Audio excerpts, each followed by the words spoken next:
I'm Scarlett, a 37-year-old, childless, working housewife. Today is our 5th wedding anniversary, and also my husband Everett's birthday, who is the same age as me. Everett is a handsome salesman at a famous company and seems to be quite successful, but he often works late and entertains clients, so we don't see each other much. Our wedding was a simple weekday ceremony with family and a few friends, as we both had weekend jobs and struggled to find a common schedule. Everett strongly wanted it this way. So, for our anniversary and his birthday, I asked him to come home early. I took a half day off from work. I bought his favorite Wagyu steak, wine, and cake at a department store and set a stylish table. I waited for Everett to come home. However, despite my insistence on coming home early, he didn't return. I received a single email saying he had urgent work and would stay at the office. Disappointed, but understanding it was work, I cleaned up the dinner and went to bed, feeling a little doubtful since he had said he wasn't that busy. The next morning, I went to work as usual, and my messages to his phone went unread. No response to my calls either. Worried, I called his office and was shocked to learn he had resigned the day before and apparently found a job in a neighboring prefecture. I hadn't heard a word about this. I rushed home and saw his shoes at the entrance. I burst into his room to find him packing his belongings in a suitcase. "What's going on?" In my surprise, I opened my eyes wide and asked him that, and he said, "What, you already found out?" while clicking his tongue and handing over the divorce papers. "What's going on?" With cold eyes, he repeated my question and said, "Let's get a divorce." "Why? What for?" "I'm fed up with you not fulfilling your role as a wife. You prioritize work, don't cook, do laundry once a week, and the room is dusty. I don't need a wife like that." "Wait a minute. For the past 2 years, I made dinner and waited, but you always said you had eaten and didn't eat it. That's why I stopped cooking." "Still, it's a wife's duty to cook and wait. Besides, your cooking is terrible, so I started eating out." At the beginning of our marriage, he used to say my cooking was great. I shuddered at his cold voice and argued that we had agreed when we got married that I would do the laundry and cleaning on my days off, Wednesdays and Thursdays. But he just rolled his eyes and said, "So, I should put up with a dirty room from Friday to Tuesday? That's a joke." "What happened to you all of a sudden?" "I never thought you wouldn't quit your job even after 5 years of marriage. When I got a job offer, I thought it was a good opportunity." "A good opportunity to divorce?" Everett never complained about my work or housekeeping, and there was no sign of him wanting a divorce. "Well, you never noticed how dissatisfied I was. I don't need a wife like that. I rented an apartment near my new job, so I won't be coming back to this room." With that, he pushed me aside, standing in front of the door, and left the house with his suitcase. I stood there dumbfounded, unable to comprehend what had happened. A week later, I attended a high school reunion. I wasn't in the mood to go, but I had already paid the membership fee, and I hadn't been able to contact Everett since then. I was feeling frustrated every day, so I thought it might be a good change of pace. When I went, there were divorced and single mothers among my classmates, and everyone was living strong lives. Until then, I had only hoped for an improvement in my relationship with Everett, but when I thought about it, if we reconciled, I would have to follow him to his new job location. If that were the case, it would be impossible to stay at my current job considering the daily commute, even though it's just in the neighboring prefecture. On the other hand, after working for 17 years since graduating from junior college and receiving a decent salary, it would be almost impossible to earn the same income in the new location. Everett had completely rejected me, and I began to think maybe I should give up. What made it definitive was a phone call from Everett urging me to move. We had been living in a rented apartment, and Everett was a tenant. The lease renewal period was approaching, and it seemed the real estate agent had contacted Everett. "I told them we'd move out in a month, so get rid of everything by then." "I'm still living here. And you didn't consult me at all," I complained, to which he replied, "I'm the one renting it. I don't need to consult you," in a combative tone. I realized that it was really hopeless and said, "Fine, I'll clean up my stuff this weekend or next weekend. Get rid of not just your stuff, but also everything left in my room and the furniture." "What?" I was ticked off when I heard that. "What are you talking about? This room was originally rented by you when you were single, and most of the furniture has been used since then. Most of the other furniture and appliances were bought with your credit card. I'll dispose of the furniture and appliances I mainly used, but naturally, you're responsible for disposing of the rest and covering the disposal costs." When I replied, he hung up.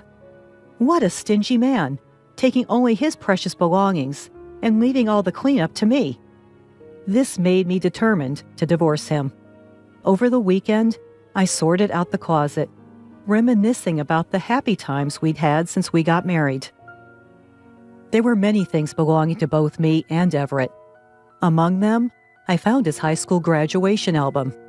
Come to think of it, all the friends Everett introduced me to were from after college. I absent-mindedly flipped through his graduation album. That's when I noticed something unexpected.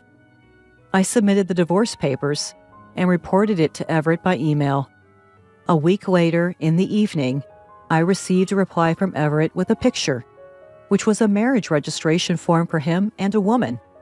I was astonished and stared at it when he called me. "Did you see it?" "What does this mean?" "It's exactly what it looks like. I just had a wedding ceremony and remarried that woman." "You're kidding." "She's super beautiful, rich, and has a great personality. She asked me to marry her as soon as we divorced. This is proof. Isn't it amazing?" "So you were cheating on me while we were married?" "I'm popular, unlike you, who only has your job going for you. Oh, by the way, her father built us a house on their property, and I transferred to her hometown with his help. It's a mid-sized company, but I'm an executive."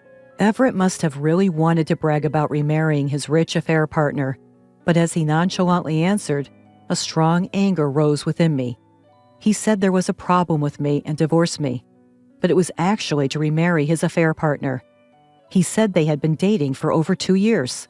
They met at a pub with his co-workers, and she was one of 4 women sitting at the next table. Apparently, when Everett spilled his drink on his clothes, she wiped it off, and that's how they started talking.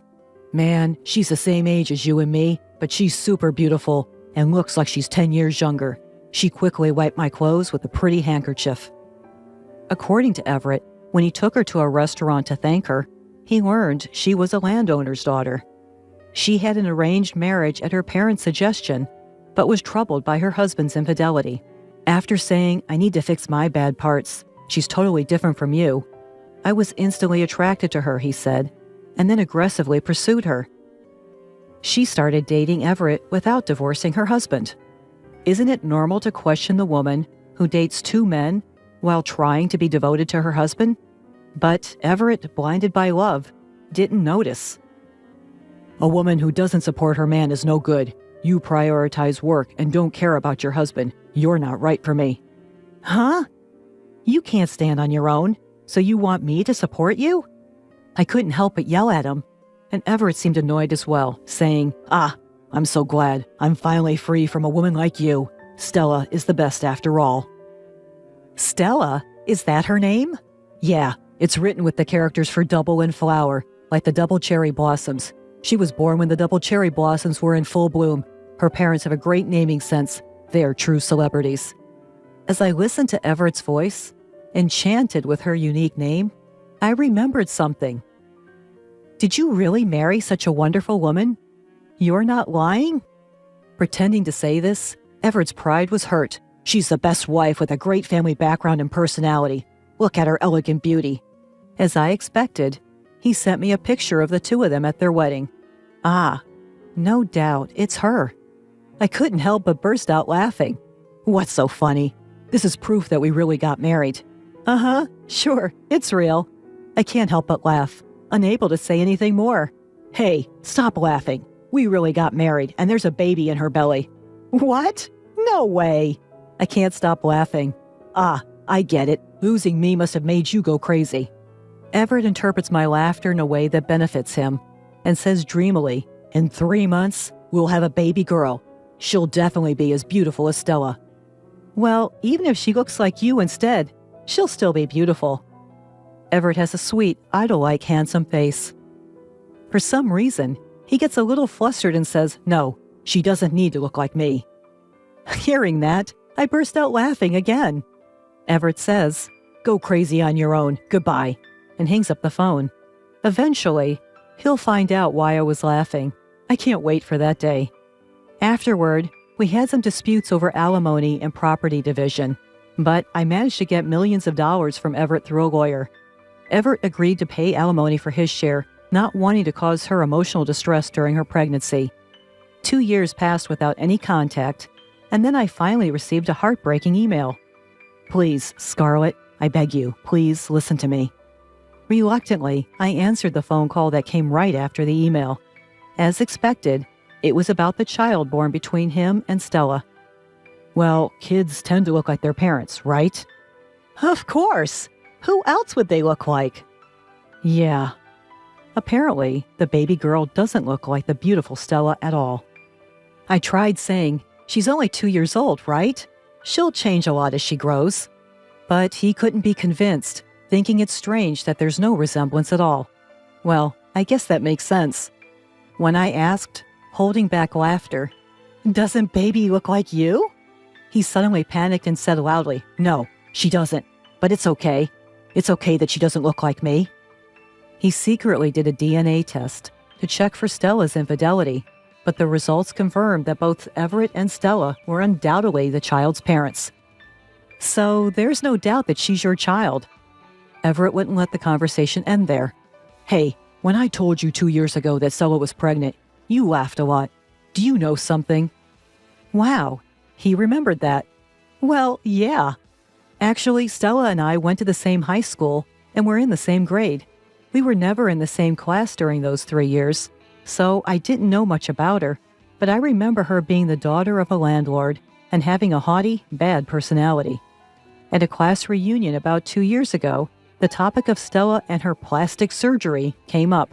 Stella, with her single eyelids, small eyes, button nose, and slight overbite, was self-conscious about her looks and apparently underwent several procedures at a famous cosmetic surgery clinic in New York after high school. She didn't attend the reunion, so I couldn't see her face, but a friend later sent me before and after pictures of her. American cosmetic surgery is amazing. When I told Everett about this, he didn't believe me at first, but then realized that he'd never seen any childhood or graduation album photos of her. Was I deceived? Damn it! Stella acted all meek while we were dating, but it turns out she cheated on me multiple times and got divorced. She's been sued for alimony by several of her ex-husband's wives. I'm going to confront her. Maybe you shouldn't.